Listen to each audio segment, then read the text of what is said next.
दोस्तों आज दुनिया का सबसे बड़ा रहस्य बताने जा रहा हूँ आप लोगों को। थोड़ा सा जुकाम है मुझे तो सह लीजिएगा। मैं आपको कहना चाहता हूँ कुछ। देखिए, कुछ ऐसी चीज़ें हैं जो आज मैं आपसे शेयर करना चाहता हूँ, जिसकी वजह से आपके पैर तले अगेन ज़मीन खिसक जाएगी। और मैं कुछ एग्जाम्पल्स के साथ इसको रिलेट करवाऊँगा आपसे। पर मैं इस रहस्य की बैक स्टोरी पहले बताना चाहता हूँ कि ये रहस्य डिस्कवर कैसे हुआ मेरे साथ। बहुत बड़ा रहस्य है, इसको अंत तक सुनिएगा। आपके होश उड़ने वाले हैं।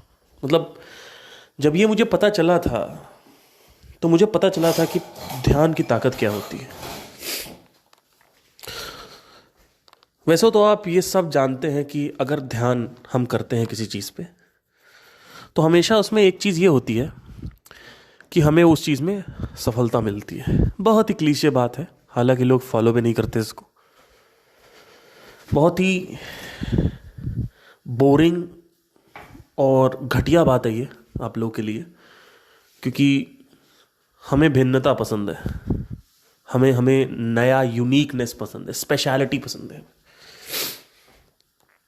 जबकि अगर देखा जाए तो स्पेशल और यूनिकनेस से दूर जाना और एकाग्रता में अपने आप को संबोधित करना, उसको अधिष्ठान बनाना ज़्यादा बेहतर होता है। क्योंकि हर आदमी चाहता है कि आप कुछ यूनिक करें, आप कुछ यूनिक बोलें, आप कुछ यूनिक दिखें, तो आदमी आपके पीछे आएगा। जैसे कई लोग मेरे को बोलते हैं कि मैं सीधी बात करता हूँ, नो बकवास करता हूँ, और जो मैं पर्दे के पीछे हूँ पर्दे के सामने हूँ, ये बिल्कुल सच है। क्योंकि कई लोगों को लगता है कि अगर हम कुछ दूसरा कैरेक्टर दिखाएंगे, जैसे एक्टर्स हैं, सेलिब्रिटीज़ हैं, इनफैक्ट दुनिया के कोई भी जो भी सोशल इन्फ्लुएंसर्स हैं, ये सब अपना चेहरा नहीं दिखाते हैं। एक्चुअली रियल चेहरा दिखाते हैं, उनको डर लगता है। उनको लगता है कि ये अपना बैड नहीं दिखाना है, अपना बेस्ट दिखाना है। जबकि अपना बेस्ट दिखाने से आदमी आपको लात मारता है। वो दिन चले गए कि आप व्लॉगिंग कर रहे हो और BMW दिखा रहे हो, लोग आके वीडियोस पे आके आके आपके व्यूज़ दे रहे हैं आपको। आपने एक व्लॉगर का नाम सुना होगा, सौरभ जोशी नाम है उसका। अब ये जो व्लॉगर है, इसके 18 मिलियन सब्सक्राइबर्स क्रॉस हो चुके हैं। अब आप कहोगे कि इसमें ऐसा क्या खास बात है? इसमें ये खास बात है कि ये आदमी दिखावा नहीं करता है। जहां से ये आदमी चालू हुआ है, ये मिडिल क्लास लाइफ दिखाता है। अगर आप देखो इनके कंटेंट को तो ये मिडिल क्लास लाइफ दिखाता है। मतलब आप वो दिखाता है जो आपके घर में हो रहा है, वो नहीं दिखाता जो आपके घर में नहीं है। जैसे पहले क्या होता था, जब BMW चालू हुई तो क्या हुआ, लोग, आपको विश्वास नहीं करेंगे, BMW के व्लॉग्स करते थे, लैम्बोर्गिनी के व्लॉग्स कर रहे हैं। मैं यहाँ जा रही हूँ, मैं शिमला में जा रही हूँ, पहाड़ों में बर्फ, ये देखो बर्फ कम दिख रही है, शक्ल ज़्यादा दिख रही है। आदमी आया बर्फ देखने के लिए, लेकिन शक्ल दिखा रही हो अपनी तुम कि देखो मैं, देखो मेरा आईफोन है, मैं उसे शूट कर रही हूँ, देखो मैं बर्फ उठा रही हूँ, और देखो हम कपल हैं, हम यहाँ से दिल्ली से लैंसडाउन जा रहे हैं, और हमारा जो लैंसडाउन दिल्ली में जाके हम यहाँ पे वैगन आर से जा रहे हैं, वटेवर जो भी है, पर हमारी जो ये कार है इससे जा रहे हैं, बीच में हम रुके, हम दोनों कपल है, एक दूसरे को बहुत प्यार करते हैं। ये सब चले गए दिन। अब ये सब करो, कुछ नहीं होने वाला यूट्यूब पे, क्योंकि लोगों को वो नहीं दिखाना है जिससे लोगों को नीचापन दिखे। लोगों को वो नहीं दिखाना है जिससे लोगों को लगे कि उनको नीचा नीचा दिखाया जा रहा है। वो दिन चले गए कि आप BMW दिखाओ और आपके पास करोड़ों व्यूज आ रहे हैं। आज देखो बड़े बड़े व्लॉगर है, मैं नाम नहीं लूंगा। एक व्लॉगर है, बहुत पुराना व्लॉगर है, शुरू में वो आया था, बाइकर है, वो मुंबई में रहता है। ये आदमी इतना शुरू में बाइक, बॉक्सर, स्प्लेंडर बाइक के पीछे बैठ के जाता था और व्लॉगिंग करता था। काफ़ी व्यूज़ आते थे, 3-4 मिलियन। आज इसके 5 लाख व्यूज़ आते, जबकि इसका जो व्यूज़, जो सब्सक्राइबर रेट है वो 4 मिलियन है, 5 मिलियन है। आप समझ लीजिए। अब क्यों नहीं आते पता है? दिखावा, कि हम अपने बच्चे की डिलीवरी कनाडा में करवाएंगे, अब वो हम दिखा रहे हैं। वो ठीक है, आपने सक्सेसफुल करा है अपने आप को, वो आप ठीक है, लेकिन आपके चेहरे पे वो जो आप बर्ताव करते हो वो दिखता है। मतलब क्या, कि आपके पास जो है आप वो दिखा रहे हो कि अब मुझे मकान खरीदना है, आज मैंने वहाँ पे जाके या इतने 2 करोड़ का फ्लैट ले लिया, आज यहाँ का 3 करोड़ का फ्लैट ले लिया। अरे भैया, ये नहीं देखना चाहते लोग।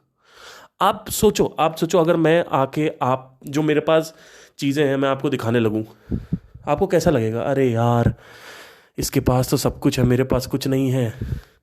जब भी मैं इसके व्लॉग्स देखता हूं मुझे डिमोटिवेशन फील होता है। क्यों? क्योंकि मैं पहाड़ों पे नहीं जा सकता, मेरे पास महंगी कार नहीं है। अरे मेरे पास कार ही नहीं है। अरे इसके पास 2 व्हीलर है, 10 लाख की सुपर बाइक है, मेरे पास तो स्प्लेंडर है। मेरे पास कुछ नहीं है, इसके पास सब कुछ। जब भी मैं इसके व्लॉग्स देखता हूं मुझे खून खौलता है, मेरा मेरा खून खौलता है कि मैं अपने आप को सुसाइड कर लूं। I should commit suicide. I feel like watching these people. So social media में जो इन्फ्लुएंसिंग एटीट्यूड है आपका, उसको चेंज करने की जरूरत है, बहुत ज्यादा। उसको चेंज करने की इसलिए जरूरत है क्योंकि भैया लोगों को एक ही चीज दिखा दिखा के आप बार बार व्यूज या पैसे नहीं बना सकते हो। मटेरियलिस्टिक वर्ल्ड का सिंपल रूल है कि भैया हमें भिन्नता चाहिए। We want the damn differentiating key factor. We want unique keys. We want something new. What the hell you are talking about? I don't like to see your BMW again and again. I don't like to see your BMW vlogs. I don't like to see your life. I don't care about your life. All I care about is myself. I have some little time, and in that time I am watching you. You are demotivating me. Again and again showing me those fucking things. You are demotivating me again and again. Repeatedly, whenever I watch this guy, I feel I should commit suicide. So वो दिन जा चुके हैं। लोगों को भिन्नता चाहिए, अब लोगों को नहीं चाहिए। देखो, मटेरियल वर्ल्ड में हर चीज में भिन्नता है। भिन्नता का समझ लो मतलब क्या होता है, क्योंकि मैं बार बार इसको मीनिंग नहीं समझाऊंगा। भिन्नता का मतलब होता है डिफरेंशिएशन, समथिंग डिफरेंट। भिन्नता मतलब क्या? डिफरेंट, भिन्न भिन्न, अलग अलग। मटेरियल वर्ल्ड में भिन्नता है। जब इंसान मटेरियल सक्सेस की तरफ बढ़ता है, स्पेशली जो कर्म योगी हैं या ये तामसिक लोग हैं, इनको सबको भिन्नता चाहिए। मुझे इस वाइफ के साथ मजा नहीं आता, अलग अलग मुझे जिस्म चाहिए। ठीक है, भिन्नता चाहिए। I need a different body, I need different breast, I need different lipstick or whatever, lips or whatever. I need something different in life. Life is so fucking repeated again and again, again and again. It's a loop. I don't want this loop again and again because I am bored of this. I'm sick of these things. I don't want the same thing over and over again. I want something different. तो material world का जो part है उसको बोलते हैं भिन्नता। समझने की कोशिश करिए। भिन्नता एक कैरेक्टरिस्टिक है, एक गुण है मटेरियल वर्ल्ड का। अब सवाल आता है कि भिन्नता का मतलब क्या? हमारे ये जो भिन्नता है हमारे रगों में बैठा हुआ है, हमारे डीएनए में है। हर आदमी भिन्न है, फिंगरप्रिंट अलग है, वॉइस नोट्स अलग है, आवाज़ अलग है, फिंगरप्रिंट अलग है, डीएनए अलग है, सब कुछ अलग अलग है। ठीक है, अलग अलग बिजनेसेस हैं। अगर आप शार्क टैंक में जाओगे सबसे पहले पूछते हैं आपका प्रोडक्ट यूनिक कैसे है। आप शार्क टैंक उठा के देखो, वो कहता है आपका प्रोडक्ट यूनिक है, नहीं है, भाड़ में जाओ। अरे आप नया क्या ला रहे हो? हैं, ओला उबर तो ऑलरेडी है, तो ये क्या लाने की जरूरत है अगेन? बार बार तीसरा नहीं चलेगा इसमें, पहला और दूसरा ही चलेगा। पिज्जा और डोमिनोज ही चलेंगे। डोमिनोज और पिज्जा हट ही राजा रहेंगे। वो आधे ज़्यादा 95% मार्केट को डोमिनोज और पिज्जा हट ही कैप्चर करके बैठा हुआ है। ये बीच में जो एक और पिज्जा आ गया है, शिकागो पिज्जा, ये कभी शिकागो पिज्जा ऊपर नहीं आ पाएगा उनके बराबर। ठीक है, आप डिफरेंट क्या ला रहे हो? आप यूनिक क्या ला रहे हो? आप स्पेशल क्या ला रहे हो? आप भिन्न क्या ला रहे हो? आप अलग क्या ला रहे हो? क्या ला रहे हो तुम? ये है मटेरियल वर्ल्ड का कैरेक्टरिस्टिक। पेरेंट्स को अपने बच्चों को कुछ अलग बनाना है, ये एक प्रॉब्लम है। अब ये एक फायदा तो है क्योंकि मटेरियल वर्ल्ड में मटेरियल वर्ल्ड के रूल्स एंड रेगुलेशंस चलेंगे, प्रोटोकॉल चलेंगे, नियम कानून चलेंगे, तो बिजनेस में भी चलेंगे क्योंकि बिजनेस मटेरियल वर्ल्ड का पार्ट है। बिजनेस अध्यात्म से नहीं जुड़ा हुआ है। ठीक है, आई होप सबको समझ में आया। पेरेंट्स को अपने बच्चे को अलग बनाना है। पेरेंट्स को अपने बच्चों को अलग बनाना है। अब प्रॉब्लम क्या है? प्रॉब्लम यह है कि तुम हर चीज जो तुम्हारा मन चाहता है उसको तुम देने के लिए अपने बच्चे पर सवार हुए पड़े हो। एक बच्चा, मेरा बच्चा यूनिक है, पेरेंट्स को बड़ी खुशी मिलती है ये सब देख के। पेरेंट्स का जो ईगो है वो बूस्ट होता है। मेरा बच्चा यूनिक है, अरे मेरा बच्चा तो गाता है, आपका बच्चा कुछ नहीं कर पाता। ठीक है, अब इसमें प्रॉब्लम क्या है? कोई बच्चा अगर साधारण है तो उसके ऊपर कितना प्रेशर आएगा? कितना प्रेशर आएगा? किस चीज का प्रेशर? मुझे अलग बनना है, इसका प्रेशर। अब अलग कामों में बनना है वो एक अलग चीज है। अलग ही बन जाना है दुनिया से, वो कैसे करोगे आप? ये प्रॉब्लम है। आपको अपने काम में कुछ अलग करना है, वो अलग चीज है, लेकिन आप ही अलग हो ये अच्छी चीज नहीं है। जो मैं है, जो कॉन्शियसनेस है, उसके विपरीत नहीं जाना है। कॉन्शियसनेस की कैरेक्टरिस्टिक ये है कि वहां कोई भिन्नता नहीं है। साउंड ऑफ साइलेंस की कैरेक्टरिस्टिक ये है कि वो भिन्न नहीं है। पर साउंड ऑफ साइलेंस से जो मटेरियल वर्ल्ड निकल के आया है उसमें सब कुछ भिन्न है, उसमें सब कुछ अलग है। मच्छर अलग है, खटमल अलग है। आप मच्छर और खटमल को देखोगे, आप कहोगे कि यार इसमें, एक तरफ हर आदमी कहता है सब कुछ एक है, सब कुछ एक है, सब कुछ एक है, तो ये मच्छर और खटमल अलग अलग क्यों है? इनकी फंक्शनैलिटीज भी अलग है। मच्छर बेड में उगता है, सॉरी, खटमल बेड पे उगता है और मच्छर जो है वो पानी से निकलता है। ठीक है, तो सब कुछ अलग अलग है। आपकी आवाज़ अलग है, मेरी आवाज़ अलग है। आप देखोगे मेरे अंदर, अगर आप मेरे सामने आके खड़े हो अभी, तो कहीं से नहीं लगेगा कि तुम पार्थ हो।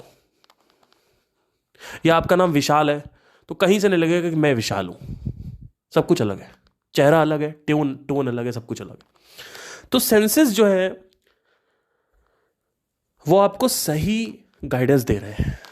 मटेरियल वर्ल्ड में सब कुछ अलग है, क्लस्टर अलग है, प्लैनेट अलग है, जुपिटर सैटर्न से अलग है, अर्थ से वीनस अलग है, सन से दूसरा स्टार अलग है, उसका साइज अलग है, उसका जो हीट रेशियो है वो अलग है, सब कुछ अलग है।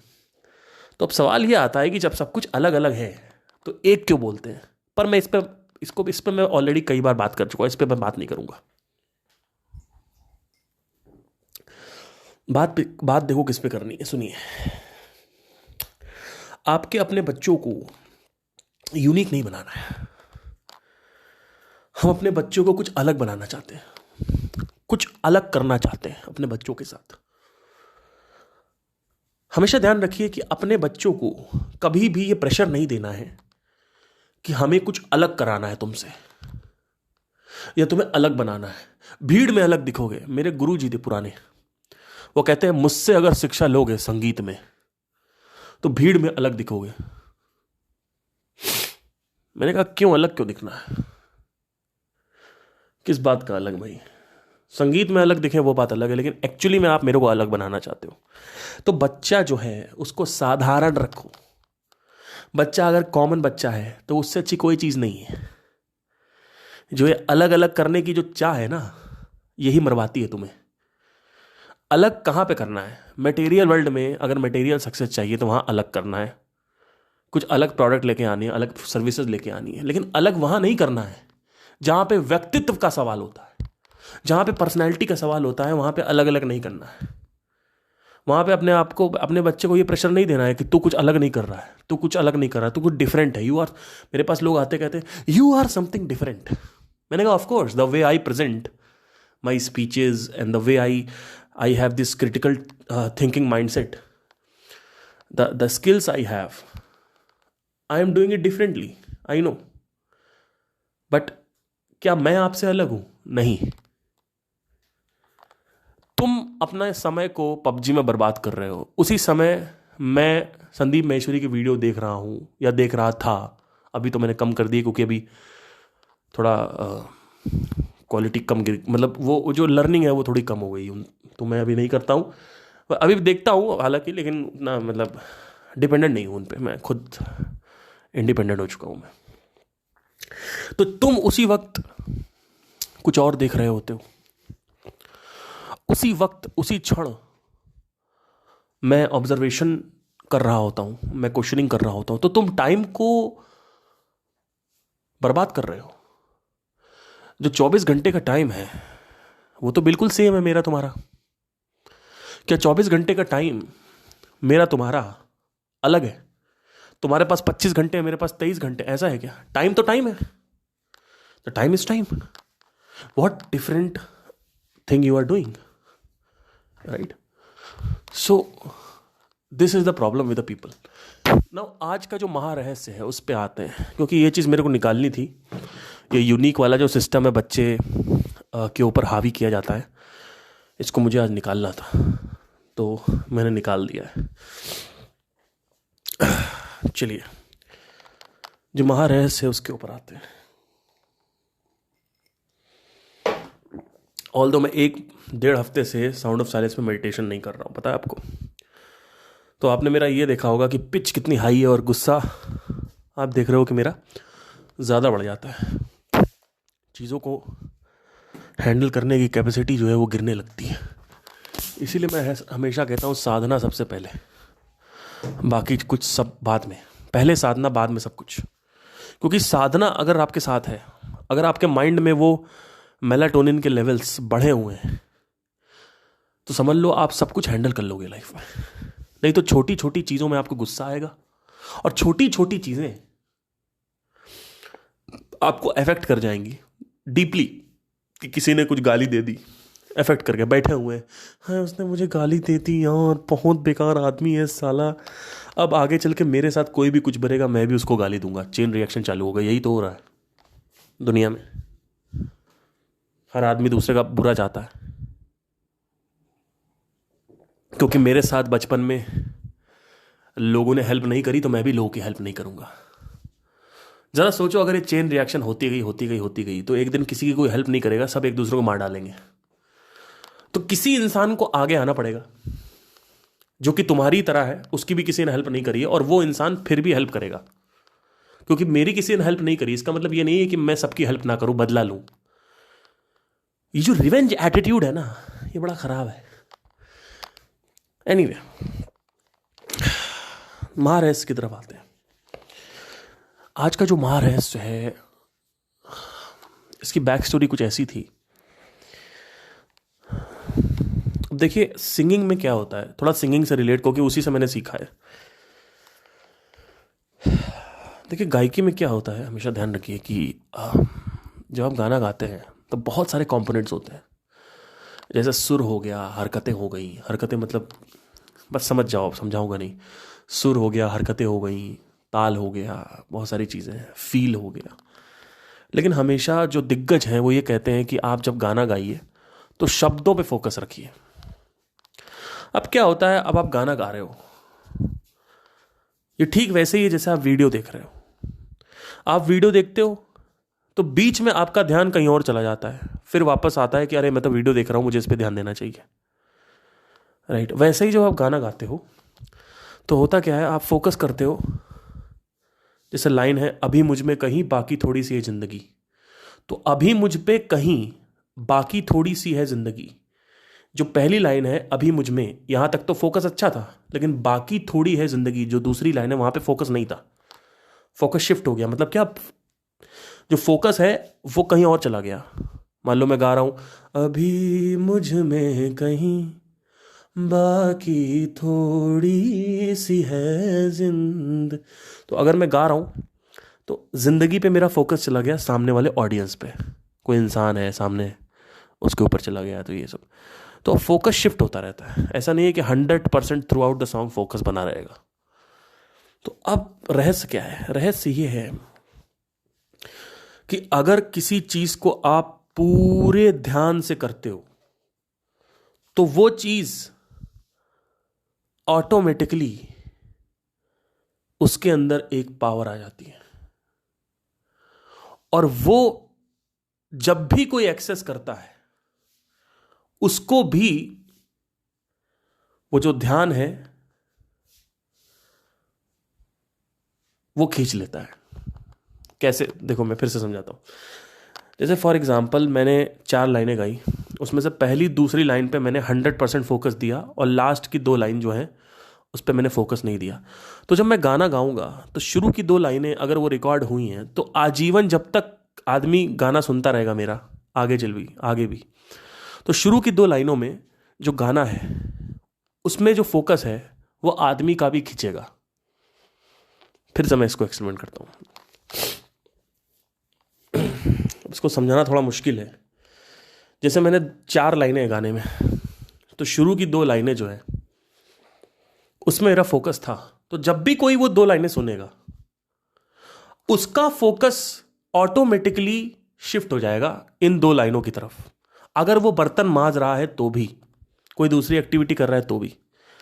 मतलब क्या है, अगर मैं किसी चीज़ को ध्यानपूर्वक करता हूं तो उसमें एक शक्ति आ जाती है उस पर्टिकुलर चीज़ में। वो कुछ भी हो सकता है, मोबाइल बनाना, कोई टेक्नोलॉजी क्रिएट करना, गाना गाना, आर्टिस्ट, ड्राइंग, पेंटिंग, कुछ भी हो। अगर कोई भी काम ध्यानपूर्वक किया गया है तो उसके अंदर कुछ ऐसी चीज़ें चली जाती हैं जिसको मैं एक्सप्लेन नहीं कर सकता वो क्या है, बट कुछ तो है, वो चला जाता है। जैसे ही वो जाता है, वो पावर जाती है, तो जब भी कोई भी आदमी भविष्य में वो चीज़ वापस एक्सेस करेगा या उसके आसपास आएगा तो वो चीज़ उसका ध्यान खींच लेगी। मतलब अगर मैंने 4 लाइनों में से शुरू की 2 लाइनों में 100% फोकस दिया है, ध्यान दिया है, ऑटोमेटिकली लोगों का जो ध्यान है वो मेरी तरफ खिंच जाता है। अगर मैं वो लाइनें दोबारा रिपीट करता हूं तो, अगर मैं फिर से इसको समझा देता हूं आखिरी बार। लेट्स से कि मैंने 4 लाइनें गाई, 4 लाइनों में शुरू की जो 2 लाइनें हैं उसमें मेरा 100% फोकस था और मैंने उस पर फोकस किया और गाया। तो अगर सामने 4 लोग खड़े हैं, उसमें से 2 आदमी मेरी तरफ देख रहे हैं, उनकी मैं बात नहीं करूंगा, और 2 आदमी हैं जो बर्तन मांज रहे हैं और मैं गाना गा रहा हूं, तो ऑटोमेटिकली वो आदमी मेरी तरफ देखने लगेगा, बर्तन छोड़ के मेरी तरफ देखेगा, क्योंकि मैंने ध्यान दिया उस पर्टिकुलर ऑब्जेक्ट पे। इस वजह से वहां से वो ध्यान जो है, किसी और का जो ध्यान है वो खिंच गया। मतलब ध्यान को खींचता है, ध्यान को खींचता है। अगर मैं ध्यान से कोई चीज समझा रहा हूं तुम्हें और पूरे दिल से और अच्छे से समझा रहा हूं, तो उसमें एक चीज चली जाती है और कोई भी वो चीज सुनेगा तो उसका भी ध्यान ऑटोमेटिकली उसकी तरफ आ जाएगा। अगर मैं कुछ पेंटिंग करता हूं, वो पेंटिंग अगर मैं बहुत ध्यान से करता हूं, बहुत प्यार से करता हूं, तो कोई भी उस पेंटिंग के आसपास गुजरेगा, चाहे वो पेंटिंग के बारे में जानता हो या आर्ट क्राफ्ट के बारे में नहीं जानता हो, भले ही वो बिल्कुल भी विपरीत हो art and craft and drawing से, उसको कुछ नहीं पता है पेंटिंग्स के बारे में, उसके बाद भी अगर एक बार उसकी नज़र पड़ेगी उस पेंटिंग पे, वो पेंटिंग उसका ध्यान खींच लेगी, क्योंकि उस पेंटिंग को ध्यान से बनाया गया है। अब ये कैसे अप्लाई होता है, आप कहोगे कि ये कैसे पॉसिबल है? ये एक जादू है। ये जो एप्पल है, एप्पल का इतना भयानक परसेप्शन क्यों बना हुआ है? एक एक चीज पे बहुत ज्यादा ध्यान दिया गया है। तो ध्यान एक करेंसी है। मैं शुरू से बोलता हूं कि ध्यान एक करेंसी है। ध्यान is the new, attention is money.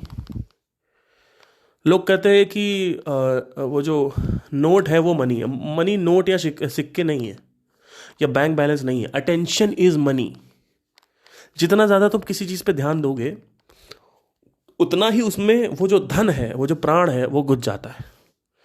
और उसके बाद आसपास कोई भी उसके निकलता है तो भले ही वो उसके बारे में नहीं जानता हो, लेकिन एक बार जरूर देखेगा, 2 बार जरूर देखेगा और उसका छूने का मन करेगा। इट इज लाइक कि आप अगर किसी लोहे पे ध्यान देते हो, एक लोहा है, उसकी तरफ आप ध्यान देते हो, उसमें आप कारीगरी करते हो, तो वो लोहा सोना बन जाता है। वही लोहा पहले पड़ा हुआ था और उस लोहे पे कोई देखता नहीं था। एक लोहे का टुकड़ा है, वो पड़ा हुआ है, उस लोहे को कोई देखता नहीं था। लेकिन अगर उसको ध्यानपूर्वक उसमें कुछ किया जाए और उसको कुछ बना दिया जाए और ध्यान अच्छा रख दिया जाए, तो आदमी की तरफ उसका जो ध्यान है वो खिंच जाता है। आदमी उसकी तरफ आ जाता है, भले ही वो आदमी उस लोहे के बारे में कुछ नहीं जानता हो। फिर भी ये एक बहुत बड़ी चीज़ है भौतिक जगत की, जो मुझे काफ़ी टाइम से मिस्टीरियस एक ये था। अब जैसे मैं गाना गा रहा हूँ स्टेज पे, कई बार ऐसा होता है कि जिस जिस लाइनों पे मेरा ध्यान होता है, तो अगर लोग मेरी तरफ नहीं भी देख रहे हैं, आपस में बात कर रहे हैं, वो मेरी तरफ देखने लगते हैं। तो मुझे ऐसा नहीं है कि कुछ खतरनाक करना है गाते वक्त, ऐसा नहीं है। मुझे सिर्फ पूरे ध्यान से उस लाइन को गाना है और सारे लोग मेरी तरफ देख रहे होंगे।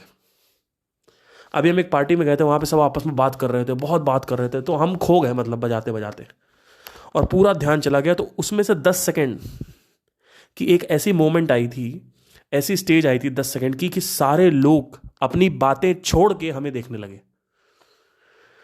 And it is not like कि वहाँ पे कुछ बहुत अच्छा हो रहा है, कि बहुत अच्छे सुर लग रहे हैं। सुर वही है, हरकतें वही है, सब कुछ वही है, ताल वही है, सब कुछ वही है।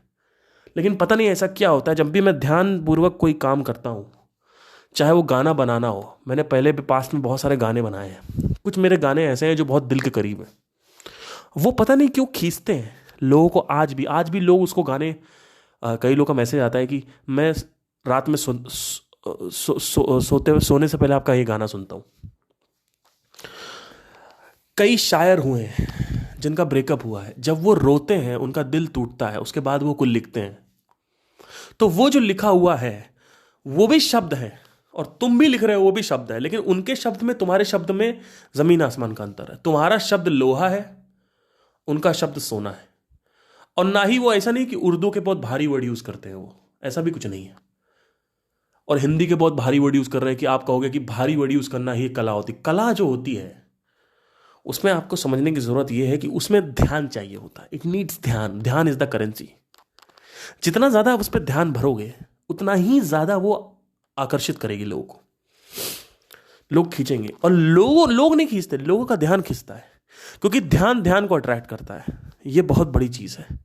ध्यान ध्यान को अट्रैक्ट करता है। अगर मैं ध्यान से कोई बात बोलूं तो आपका ध्यान ऑटोमेटिकली मेरी तरफ आ जाएगा। जैसे इस वक्त आपका ध्यान बहुत तगड़ा मेरी तरफ बना हुआ है, ये मैं फील कर पा रहा हूं। तो आपको ये समझने की जरूरत है कि ध्यान जो है वो जितना ज्यादा किसी ऑब्जेक्ट पे, किसी काम पे दिया जाए, उतना ही ज्यादा वो सामने वाले का ध्यान खींचता है ऑटोमेटिकली। भले ही आदमी वो जानता नहीं हो, उसका ध्यान कहीं और है, उसके बाद भी वो ध्यान उसकी तरफ खींच जाएगा और खिंचता ही चला जाएगा और पता भी नहीं चलेगा आपको। तो कई बार ऐसा होता है कि आपको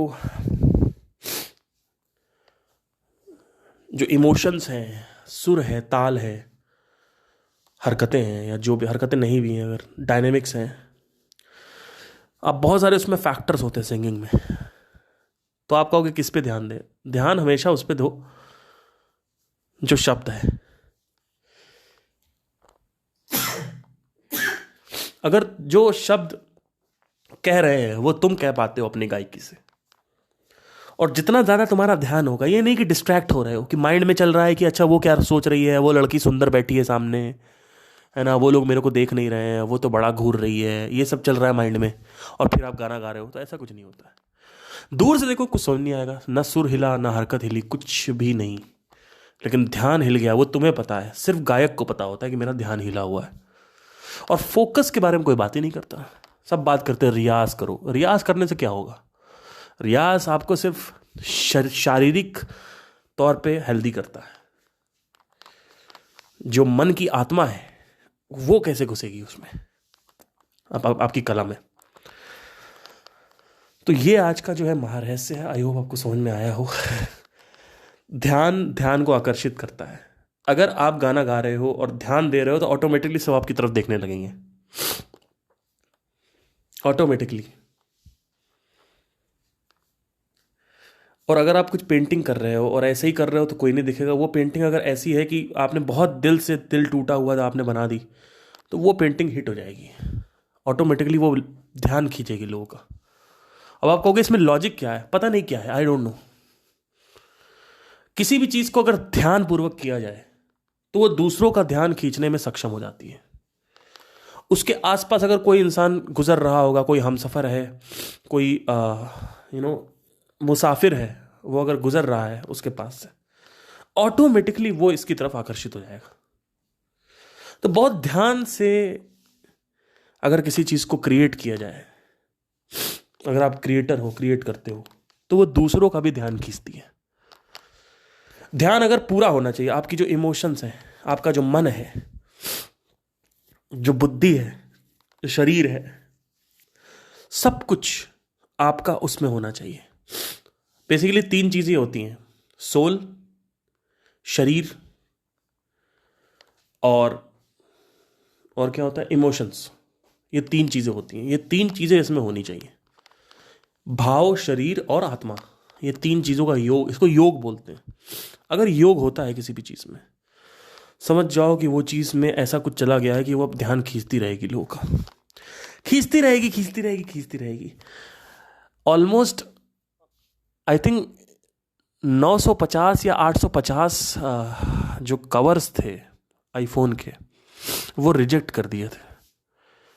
तो उनकी टीम कहती है, स्टीव जॉब्स की कहती है कि यार फोन पे ध्यान दो ना, पैकेजिंग पे क्यों ध्यान दे रहे हो। तो वो बोलते हैं कि देखो ऐसा है, काम करना है तो करो, नहीं तो बाहर निकलो, ठीक है, मेरे नियमों को प्रश्न मत उठाओ। तो उन्होंने बोला हमें लॉजिक समझ नहीं आ रहा कि आप एक के बाद एक डिब्बा रिजेक्ट कर रहे हैं। जो मोबाइल का डिब्बा होता है वो रिजेक्ट कर दिया उन्होंने, 950 बार को समथिंग था। तो बोल रहे भैया डिब्बा क्यों रिजेक्ट करो, डिब्बे में क्या रखा है। वो कह रहे डिब्बे में क्या रखा है, डिब्बे में क्या रखा, कह रहे डिब्बे में तो सब कुछ रखा है। वो कह रहे हैं कि मैंने इतने मुश्किल से ये सब कुछ बनाया है और एक डिब्बे पे मैं ध्यान ना दूं।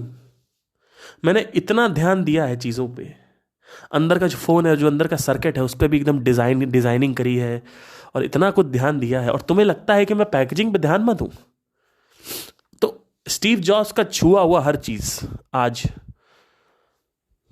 बहुत ही खतरनाक लेवल पे है। आप अगर आईफोन खरीदते हो और अगर आप उसको अनपैक करोगे, कभी अनपैकिंग देखना आईफोन की यूट्यूब पे, तो आपको समझ में आ जाएगा कि इसकी अनपैकिंग बिल्कुल अलग है। उसमें एक एक्सपीरियंस है, जैसे आदमी खोलता है उसको एक एक्सपीरियंस मिलना चाहिए। वो चाहते थे कि जैसे ही मेरा कोई फ़ोन खोले और ऐसे देखे डिब्बा, ऊपर वाला जो डिब्बा है वो अगर वो खोले, तो ऊपर वाला जो उसका पोर्शन है वो अगर खोलता है, कोई somebody opens the cover of that box of iPhone, what happens is that if they open that lid initially, when they see the iPhone, they should be mesmerized. It should blow them away. They should feel magic. This much was the goal for him. So आज भी अगर आप packaging open करोगे तो आप देखोगे कि हाँ यार कुछ तो एक्सपीरियंस है इसमें। समझ में आपको कुछ नहीं आएगा क्यों है, क्या है, साइंस नहीं समझ में आएगी। तो उन्होंने काफ़ी रिजेक्ट किए थे डिब्बे, फिर आखिरी में एक डिब्बा हुआ उनको आगे, उन्होंने उसको फाइनलाइज किया। अब तक कई लोग उसको कॉपी भी करते हैं, but this is the power of dhyan, is the power of focus.